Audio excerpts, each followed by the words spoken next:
everybody, and welcome to Storm Reads, and today I'm going to be doing my January wrap-up. Getting to this a little bit late, but better late than never, right? And so in January I read 20 books. 14 of those were audiobooks. Even with that, I was really surprised that I read 20 books, because like the first few weeks I didn't think I was reading hardly anything. But I did have a lot of books going, and it's kind of how it happens whenever you read multiple books. Usually towards the end of the month, you start finishing them all. And I'm pretty sure that is exactly how it happened. But yeah, so I'm really happy with what I read. And here's the kicker, though. I thought it would be kind of interesting to see. So out of that 20 books, 10 of those books were first books in a series. Yeah. So half of the books that I read were the start of a series. I tell you, it's a thing. And 4 of those books, though, were the second book in a series. So that means at least 4 series that I started last year, I did catch up and like read the second book in the series. Well, 3 of those. One of those is a trilogy, so I only have to read 1 more book and then that's done, and so it'll get done. But I'm like happy that I at least made a point to read the second book in a series, because as we all know, I've said it time and time again, I'm really bad with reading just the first book and then forgetting about it and not coming back to it, which is why I'm currently working on a series spreadsheet to list all mine and like what the next book, the title of the next book in the series and things like that, for kind of easy look. I can see I have a asterisk in red by the ones that are almost complete, or that, you know, I only need to read like 1 or 2 books or something like that, or maybe they were like the first book in a brand new series. I want to make sure that I keep up with those and things like that, so that I can kind of easily see those. And those are the kind of the ones that I want to concentrate on, the ones that I don't, it's not going to take me a long time to catch up on them. I want to concentrate on those. Anyway, I just thought that was kind of fun to see. This January was kind of an average month, I would say. Although I had 2 5-star books, so I did have 2 really good books, I only had 4 4-star reads. The rest of them, I had 9 3.5 stars, 3 3 stars, and 2 2 stars. So it was a little bit of an average month. I think a lot of it was because I was trying some experiments. I did a try a chapter vlog where I tried some books off of my shelves, and you never know how those are gonna go. I also wanted to do a thriller reading vlog to see if I really liked isolated thrillers, and that's not going very well. And so yeah, so it had some experiments. So I figured like it would probably be kind of an average month, so it still wasn't bad. It was my first month to try my TBR game, and I read all the books that I needed to read for the TBR game, so I was really excited about that. And you should have seen the results from that in my February TBR, because I go over all of that at the beginning before I start the game. And so I thought I would just kind of talk about my top 3 books and then my 2 low books, and that's how we're going to wrap this January up. I still have a few books that I haven't talked about, but I'll probably be talking about them in like maybe a recent reads video. I don't know if anybody's interested in that kind of stuff, but I thought, you know, it's kind of easy. I'm trying something different than doing just like weekly wrap-ups. I'm trying to just, you know, once I've read some that's not for like a project or something like that, or that I think people would be interested in hearing about what they're about, then I will put them in like a recent reads video. And so the first book I'm going to talk about, I don't really need to talk too much about because I've already talked about, is Murder on the Serpentine Bridge by Andrea Penrose. This is the latest book in the Rexford and Sloane series. It's one of my favorite series, so of course that one got 5 stars. I really liked this one. It was really interesting because, I mean, because of the time period that it's set. I think it's set maybe in Victorian or Regency, somewhere around there, but I think it's Victorian, maybe. But because of the time period that it's set in, it always has some kind of interesting and hard-hitting topics. this one had an interesting topic because, you know, you always wonder about when people like back then started, you know, inventing things.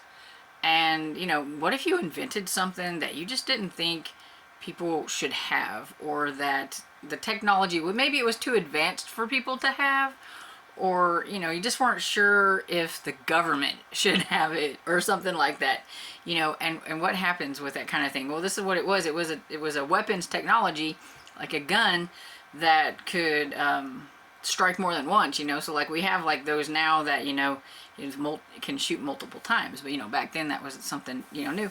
And the guy that had the like patent for it or whatever it is, and he ends up murdered, and they've got to try to figure out exactly what happened, because the guy was this young man's uncle, and so they were trying to figure it out for him. And so yeah, it was really interesting, I thought. I do think you should read this series in order, because like the progression of things is a lot more fun, I think, if you do read them in order. But they're a lot of fun if you like historical mysteries, and you'd be able to catch up real soon. So give that one a try. And then the next one is Murder on Amsterdam Avenue by Victoria Thompson. Of course, 5 stars. This is the 17th book in the Gaslight series.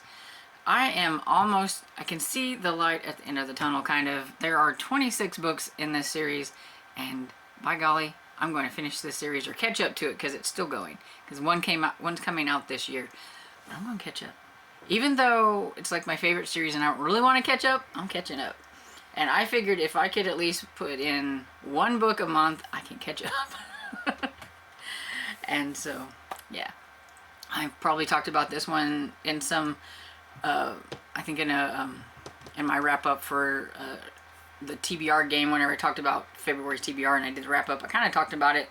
But this one has, of course, Sarah and Frank, and a murder happens that somebody that Sarah used to know, and the father kind of wants them to look into things because he knows that they investigate, and since, you know, he's kind of somebody that Sarah knew, they would try to figure it out.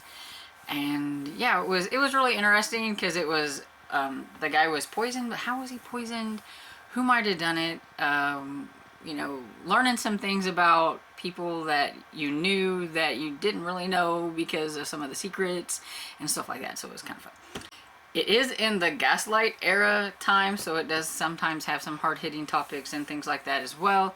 But I love my historical mysteries, and so yes, 5 stars on that one. I can't really say a whole lot about that one without spoiling some things that people might want to find out on their own as they progress through the series. Then the next one is Amari and the Great Games, which is the 2nd book into the Amari and the Night Brothers series. It's middle grade, and I give that one 4 stars, but out of my 4 stars, this is probably my highest 4 star. I thought the Amari and the Night Brothers was better, but I did like this one. I like Amari, and I like her friend. I can't remember her friend's name, but she is a lot of fun. It's her roommate. And yeah, they're having a little bit of,